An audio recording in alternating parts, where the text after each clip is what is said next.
Good day everyone, my name is Pelayo, a nursing student from University of Makati College of Allied Health Studies. And today I'll be talking about on different operating devices and its uses and applications for productivity. Let's start by discussing what are the different types or uses of telecommunication devices.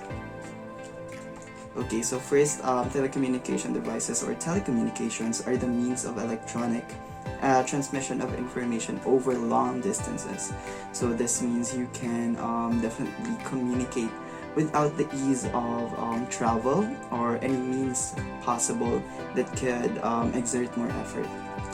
Of course, this is with the help and the use of our televisions, telephones, internet, radio technology, of course, modem, and computers. Basically, without these tools, we really can't communicate or use communication devices at all.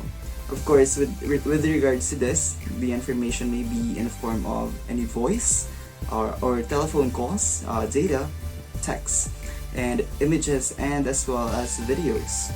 And this wouldn't be possible without our providers that could bring forth an information and connectivity to all of us, such as the following companies such as Smart, Globe, PLDT, Converge, and Sky that are available in our country, which is the Philippines. Let's move on. Of course, the uses of these would be reaching out and talking to someone or somebody, and to another person. Maybe if you want to send out an email, messages, and important documents as well, which is a really great help nowadays. And by being a guide, of course, guided by the telecommunication providers, and as well as surf the internet and do computing tasks with the helps of our computers. Now let's move on and discuss with regards to the use of word computing softwares. But now, before we begin, of course, I'll be giving you brief information regarding word computing systems or softwares. But basically, different computing softwares or word computing softwares are available widely in the market or the internet as of today. But the most abundant that we've been using will be the Microsoft Office applications such as the Microsoft Word. One of the examples of word computing applications or softwares, but there are also a wide array of word computing softwares available, such as Google Docs and many more. So yeah, let's dive in.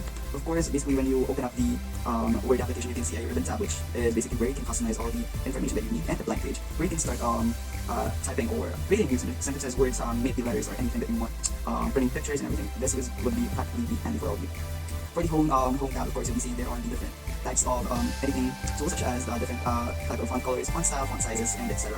Of course, here in the insert tab, you can definitely choose a wide array, of course, also chooses to insert in your documents, such as videos, pictures, diagrams, charts, everything that you think of. And definitely with the design tab, you can choose a theme for the Word document that you want. But before opening up the device, you can actually download or select a preset or a template that you would only click, then it will pop up, then you just have to fill up some information.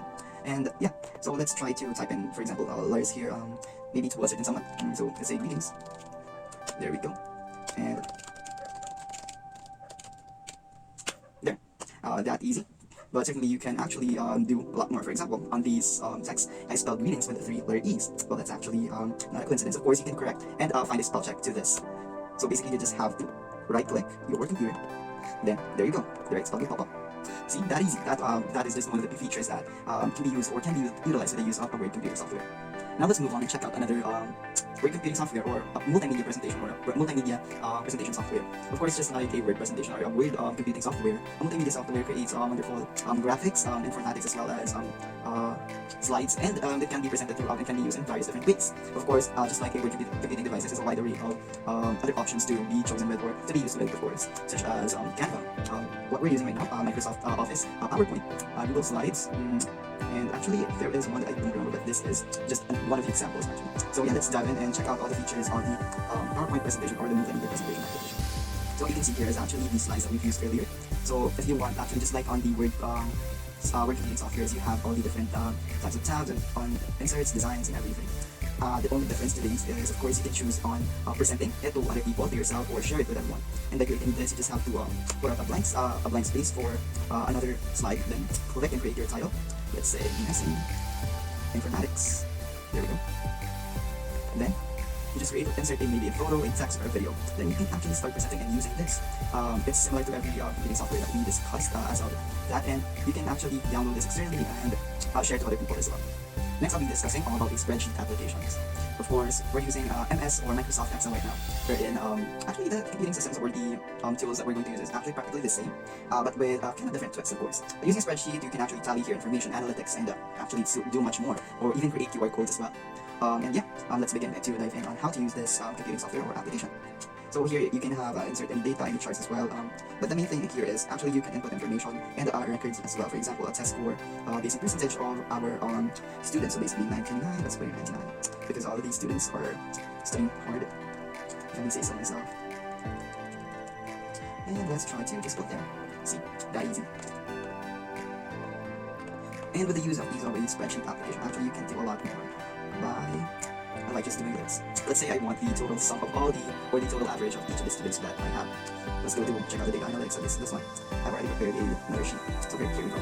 Let's try to create a average of total scores of these students. So if you want, you can just use formula, different kinds of formula. If you don't want, or if you don't know, or if you don't have any idea how to create formulas, of course, you can also use the beautiful formula here if you want an auto sum, or you can just many more here. You can press the formula tab. So here are the wide arrays of choices that you can choose from. But for today, I'll be using an average of everything.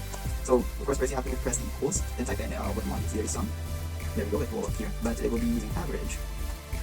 After this, you just have to click open parenthesis. You can type in the numbers of the cells, but in my years or use of this spreadsheet software, I actually just press Control, then click every tile or every cell, then close it up with a close parenthesis and click the enter button. There we go. Then just hold it down so that we can copy and reduce a total average of every student and every record. That using our data analytics actually computing in our spreadsheet software. Now let's say you want all of your words in Microsoft Excel and presentation or the PowerPoint or Microsoft Word to be shared to other people, or if you want to share it or send it to another person, well, we can utilize and using our emails. Basically, emails can send messages, information, notifications, videos, images, links, as well as, of course, files and media files. Basically, when composing here in our email, I'm using currently a Gmail. So here you can compose an email, check out the inbox, start, which is the most important type of email. If you want to save it, you can just basically save it by putting a star on a message or an email. Definitely it will be saved. Snooze send, of course, the drafts of your email. Let's check out some more of these features.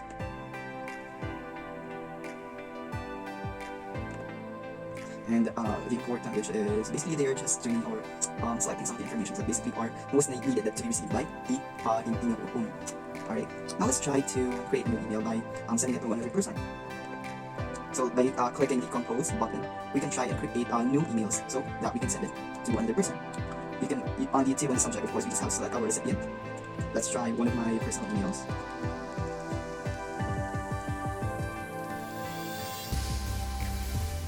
Then the subject of our email, let's say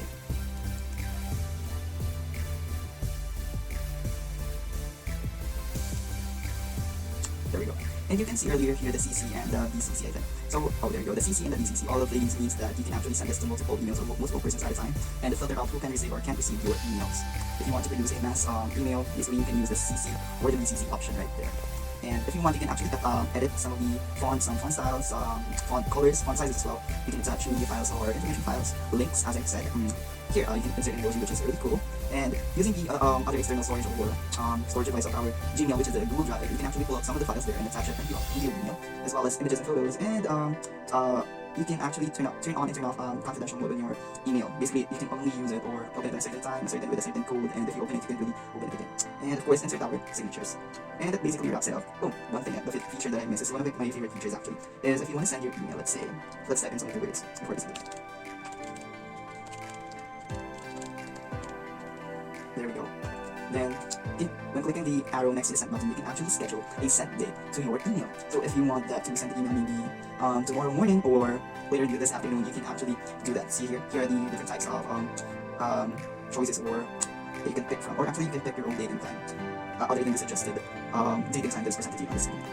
So yeah, that's it. And if you think that we're done, of course, we're not yet over with this session or tutorial. Of course, today I'll just be showing you the basic skills when it comes to using basically anything in Word applications, and most importantly, sending emails and messages to other persons. So This is a typing skill testing or tester, but you can use this actually to practice your typing skill as well. If you're like me who is motivated with games to practice and improve my skills, this is the best site that I can recommend to you guys because it's like pure only play.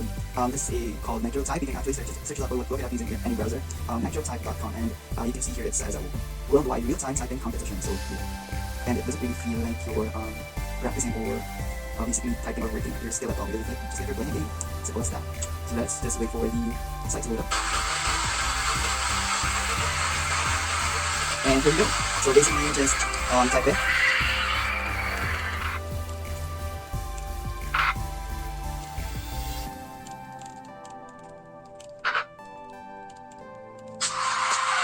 That's it.